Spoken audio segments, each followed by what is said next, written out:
Good day, everyone. So, welcome to lecture number 14A. And in this particular lecture, we will be discussing about the control unit. So, before discussing about the control unit, let me show you the following hardware hierarchy for designing a system. So, this is our final processor that we want to design. So, we started from the switching elements, and from here, we are going to the final processor designing. And up to lecture number 13, we have completed the design of data path. Okay, data path for a simple RISC-V processor. Okay, and now our job is to design this control path, or we can say design a circuit that is used to generate control signals. And the discussion of today's lecture will be to see how we can design the control path. So we have to design a control unit. So what is a control unit? Basically, a control unit is a unit or is a logic design in our processor which is used to generate control signals.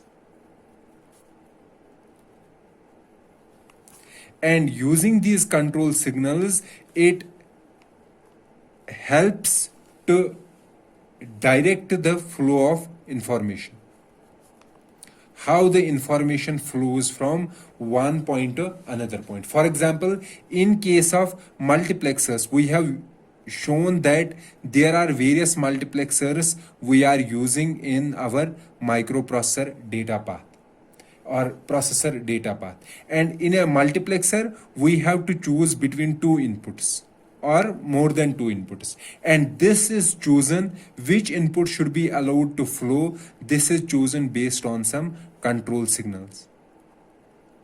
And when we were discussing about the data path, we were saying that based on this particular control signal, we will either select input 0 or input 1. And at that particular time, we were saying that we will discuss about these control signals in our subsequent lectures. And today's lecture is to discuss how these control signals are generated. For example, there was a control signal. One control signal was isCall. And isCall, I have said in that particular lecture that if the instruction is JL or JALR, then our control unit should generate this particular signal, isCall. Okay, this isCall should be 1 if the instruction is this or this. And this call should be 0 if the instruction is some other instruction. Okay, likewise, there is another control signal, for example, is load. This control signal was generated if the instruction is load instruction. However, if it is some other instruction, then this control signal will be 0. Okay. Likewise, there are tens of control signals that our control unit has to generate. And how our control unit is generating, how we are designing this control unit. So there are two different mechanisms to design a control unit. One mechanism or one method is called a hardwired control unit. So what is the aim? The aim is to design a control unit that is used to generate the control signals. And these control signals direct the flow of instructions or information through various elements of the data path. Okay. So one control unit is called a hardwired control unit, and the second control unit is called a microprogrammed control unit. These are the two types or two paradigms for designing a control unit, and we will discuss each one among these in great detail. So let's first take the hardwired control unit. So as the name itself suggests, hardwired. Hardwired means the circuits that are used to generate the control signal, they are hardwired, or we can say we cannot change their behavior. Okay, we cannot change the behavior of the circuit, or we cannot change the behavior of an instruction, since we know that every instruction is behavior is handled with the help of control signals. And hardwired, as the name suggested, it is a control signal where we cannot change the behavior of an instruction. That means if the instruction is add, and if we are generating some control signals for this particular instruction, then if the same instruction is repeated, then the same set of control signals will be generated again. So there is no kind of change in behavior of generation of control signals. And this hardwired control unit, it is like a black box. So black box, it is getting three inputs. One is the opcode. Opcode are the 7 bits. Func3, which are 3 bits, and Func7. Based on these three quantities or these three parts of the instruction, it generates all the control signals. All control signals except one signal, and that signal is branch. This particular control signal is generated by an execute stage, and we have already discussed this. So apart from is branch, all the control signals are generated by the control unit by taking these three parts of the instruction. Okay, so how this hardwired control unit generates these control signals? Let's take the example of is load instruction. Okay, and we know that if the instruction is load,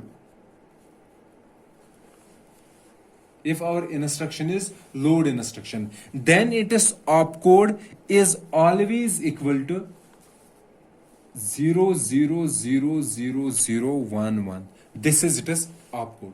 So if our control signal, we know that our hardwired control signal has three inputs: opcode, func3, and func7. So when it gets this kind of opcode 00000011, it knows that it has to generate is load signal. That means is load signal will be equal to 1 if the opcode is this particular. So inside this control unit, there will be a circuit like this. Circuit implementing this function. Let's suppose this is bit 7, this is bit 6, bit 5, bit 4, bit 3, bit 2, and bit 1. So if bit 7 complement dot bit 6 complement dot bit 5 complement dot bit 4 complement dot bit 3 complement dot bit 2 dot bit 1, if this is the circuit implementing this particular function, so this will give us is load. So if this Boolean function turns out to be true, then is load will be equal to 1, else is load equal to 0. So when our control unit, this particular control unit is getting the opcode, and the opcode is this particular is the opcode, then this will turn out as true, and that means is load will be equal to 1.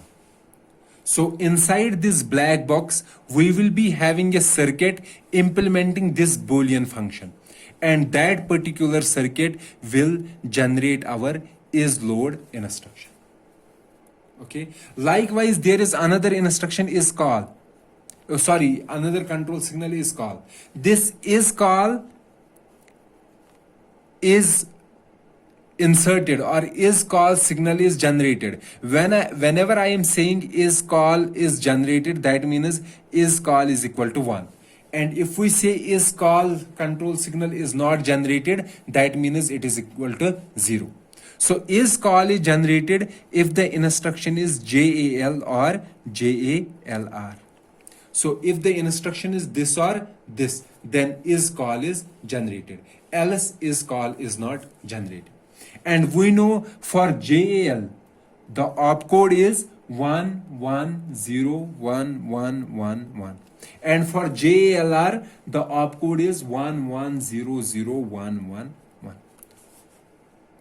So for these two instructions, or for the call control instruction, control signal, so we will have a circuit implementing this particular function: B7 dot B6 dot B5 complement dot B3 dot B4 dot B3 dot B2 dot B1. So this will be for this particular instruction. If this is true, or means plus if this particular instruction is there, that means B7 dot B6 dot B5 complement dot B4 complement dot B3 dot B2 dot B1.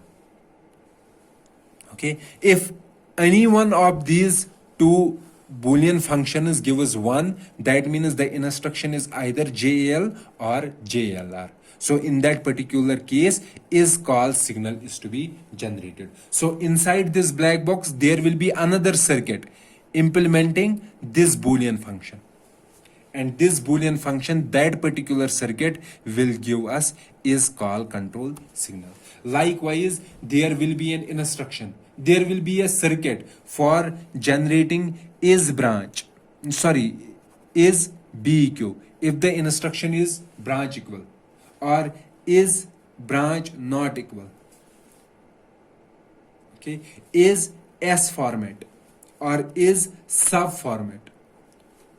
So all these control signals can be generated by a circuit, dedicated circuit inside this hardwired control unit.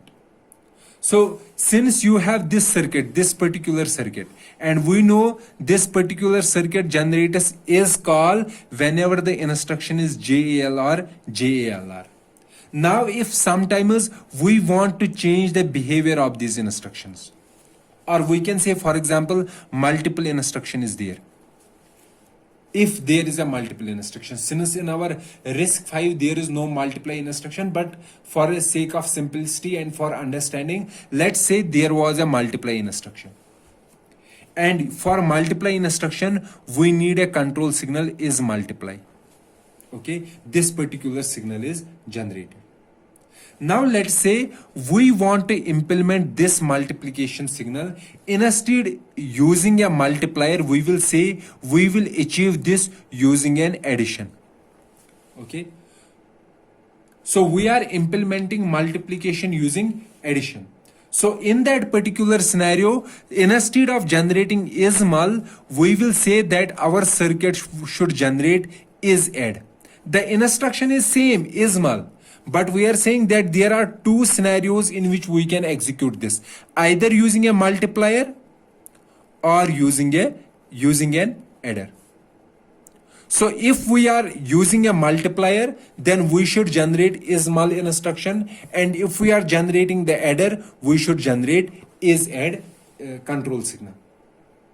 However, our hardwired circuit, this hardwired control unit is generated in such a way that if there is a multiply instruction, then always it will generate a is mul instruction. There is no way that we can change the behavior of the instruction, because all the control signals are generated using this particular logic, where we cannot change the inputs. Inputs in a sense where we cannot reconfigure the circuits. So whatever they are generating right now, they will generate again in the future. So what I am saying, that if it is a JL instruction, it will always generate is call control signal. We cannot change the behavior of the instruction.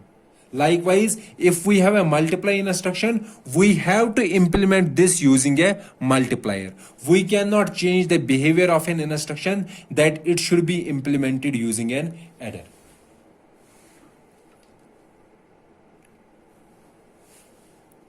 So let me summarize this this hardwired control unit. So hardwired control unit, basically it is a black box, where inside this black box we have a circuit, dedicated circuit, we will say a dedicated circuit for each control signal. And this particular circuit cannot be reconfigured.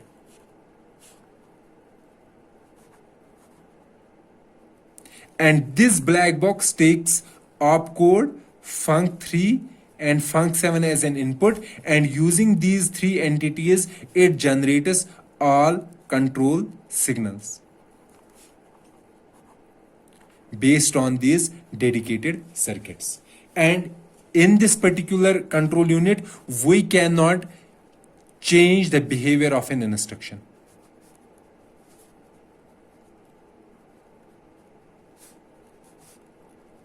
What I mean to say, for example, if I have a multiply instruction, and we know multiply is implemented using a multiplier. So my hardware control unit, if I have this kind of control unit in my processor, then whenever I have a multiply instruction, then in the execute stage, this multiply instruction will be implemented using a multiplier. Okay, so execute stage gets a control signal from the hardwired control unit. So this control unit will say that this is a multiply instruction. So it will send is mul signal to an execute stage. So this execute stage will know that since this is a multiply instruction, and it will know based on this control signal. So it will execute this multiply instruction using a multiplier. Let's say there is some defect in this multiplier.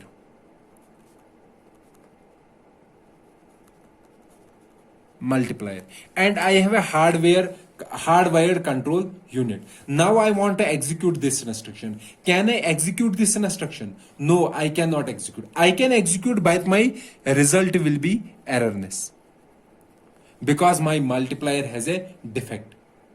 And since it is a hardwired control unit, it will say that execute stage, it will send is multiply signal to an execute stage. So execute stage will implement this multiply using a multiplier.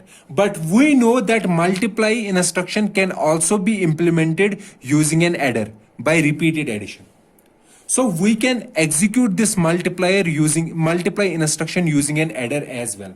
However, in hardwired control unit, we cannot change the behavior of an instruction. It will always generate this is mul control signal. So execute stage will always execute this multiply instruction using a multiplier.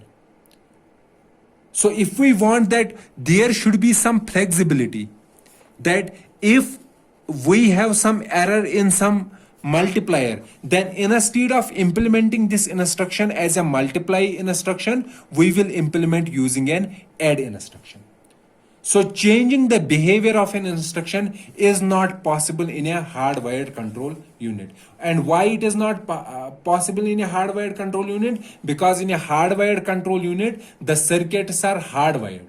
We cannot change the connections of the circuit during the runtime. So whatever they are doing at the beginning, they will also do at the end. We cannot say that at the beginning it should generate is mul control signal for multiply, and at the end it should generate is add for the multiply instruction. Okay, so this is one major disadvantage of a hardwired control unit. And what is the disadvantage? That we cannot change the behavior of an instruction. So whatever the instruction is, we have to implement it as it is.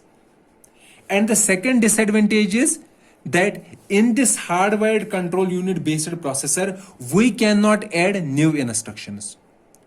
Because for adding new instructions, we need to change the control unit, because this control unit should implement these new instructions as well, or we can say that it should generate control signals for these new instructions as well. However, we know that hardwired control unit is designed in hardware. We cannot change it using some software. Okay, so if we want this processor, hardwired control unit based processor, to implement these new instructions, we have to design a new processor. So we cannot add new instructions in this hardwired control unit based microprocessor or processor. However, it has the advantage because all the signals are generated at once using the parallel circuits, so it is very fast and efficient. As I said, yes, it has some disadvantages, but its efficiency is very high and it is quite fast. And that is why most of the current processors are using hardwired control unit based control unit. Most of the processors. Basically, most of the current today's processors use both the mix of hardwired control unit and microprogrammed control unit. So they use the hybrid of these two. So since up to now we have only discussed hardwired control unit, so you have to keep in mind most of the current processors, because of high efficiency of hardwired control unit, implement their control unit using this particular scheme or paradigm. Okay, so as I said that there are disadvantages. One disadvantage is the flexibility, that we cannot change the behavior of an instruction, and the other is we cannot add new instructions. For example, for this particular flexibility, so Intel once released Pentium processors. Okay, after releasing these Pentium processors, so they sold these processors in market, and after some time there was error in their division. So whenever this particular processor was doing a division of two numbers, so there was error in the 11th bit or 11th position. Okay, so and this processor was using hardwired control unit based control unit. Okay, and as I said, there was error in their division, or we can say whatever their divisor circuit which was doing the division, there was error in this or some fault in this divisor, and that fault was at the time of design. So after finding this error, what Intel did, that Intel recalled, or it took back all the processors that it has sold to its customers, and because of this particular division, the Intel faced nearly $700 million of loss in because of this division fault or a divisor fault. And this was a huge loss at that particular time, $700 million loss. And if this processor has been somewhat flexible, then instead of whenever they used a division, then when they found out that the divisor was at fault, then they should have changed the behavior of this division instruction, implemented it using a subtractor, because division can be implemented using a subtractor as well. So they could have changed the implementation of this division or the behavior of this division and implemented it using a subtractor. But since their control unit was hardwired control unit, so it was not possible to change the behavior of the instruction. So whenever there was a division instruction, it has to be handled by a divisor because of hardwired control unit. So it was not possible to change the behavior of instruction during the runtime. So because of this lack of flexibility, they faced $700 million loss. Okay, so these are some of the disadvantages of hardwired control unit, and as I said, the main advantage is it is high efficiency and high speed. Hardwired control unit. So this idea of making a control unit that should be flexible, this was addressed in another type of control unit which we called a microprogrammed control unit.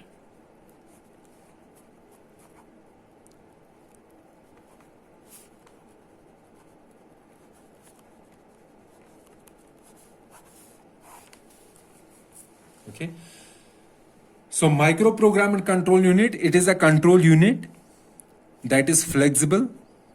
Flexible means using this control unit we can change the behavior of an instruction. What I mean to say, that for every instruction, whatever instruction we have, instead of implementing this instruction as it is, we are implementing it using a set of simple micro instructions.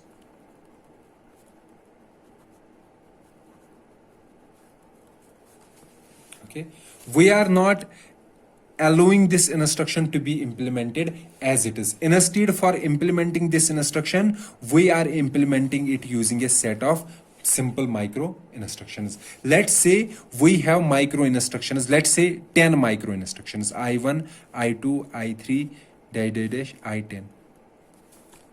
I will write micro instruction I1, micro instruction I2, micro instruction I3, micro instruction I10. Let's say my instruction is I1. This is my instruction in my ISA. And I know that this I1 can be implemented using MI1, MI2, MI6. If I implemented these three micro instructions, then these three micro instructions together will be able to implement this particular instruction.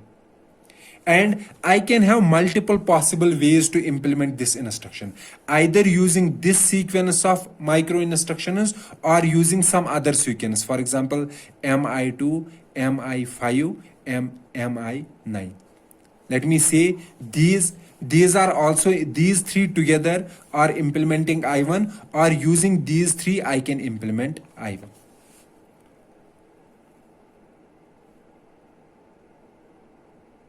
Okay, so what I am saying, that for every instruction of an ISA, there is associated some set of micro instructions which can be used to implement this particular instruction.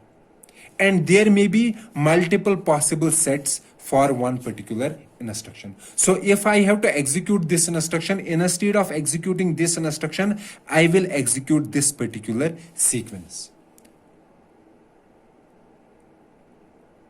Okay, and these micro instructions, whatever these micro instructions are, or these are also called micro codes, because these instructions or these micro instructions are very simple instructions, extremely simple instructions. Okay, so these micro instructions or micro codes, they are stored in memory in a table which we called a microcode table.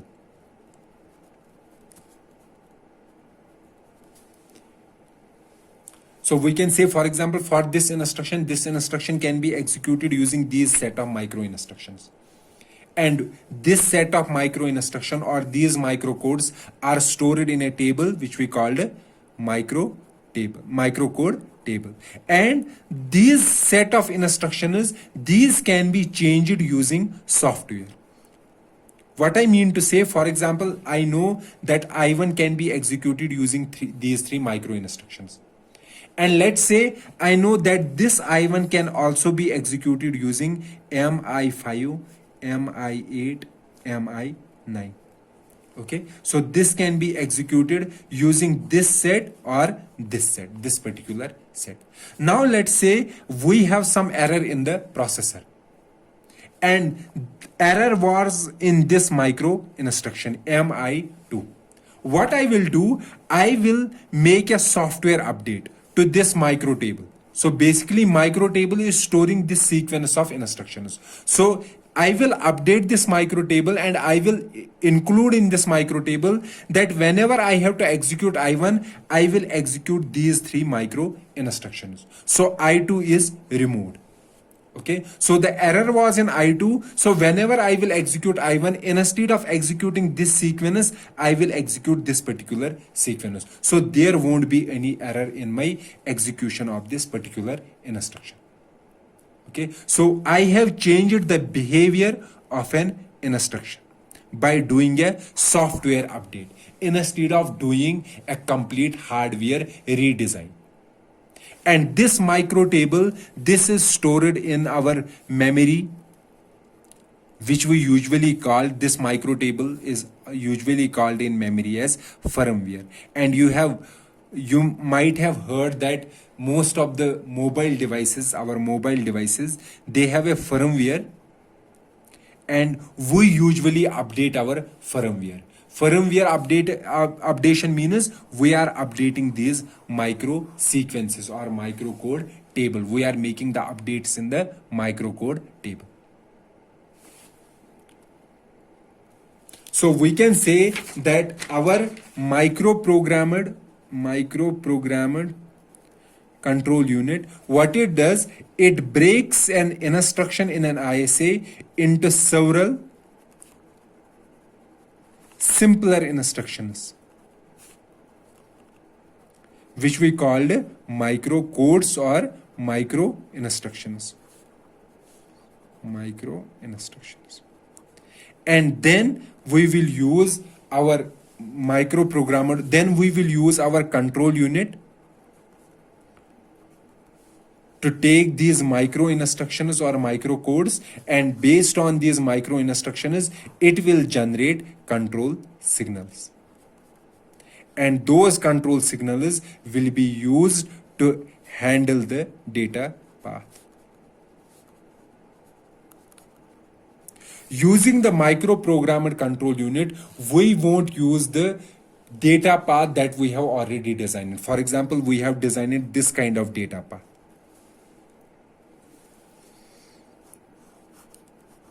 So we were having these particular stages.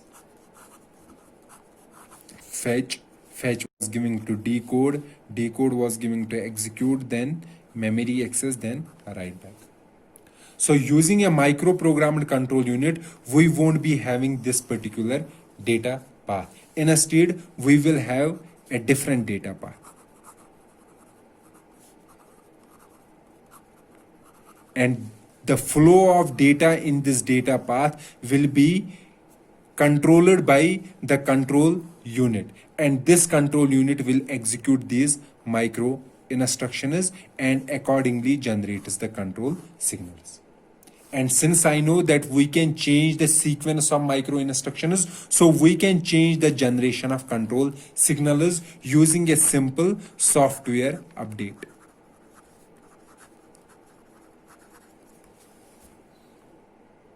Okay, so I will explain how to design a data path for microprogrammed control unit, in which we will use a microprogrammed control unit to execute micro instructions, and that will be the discussion of our next lecture. So let's meet in the next lecture. Till then, goodbye.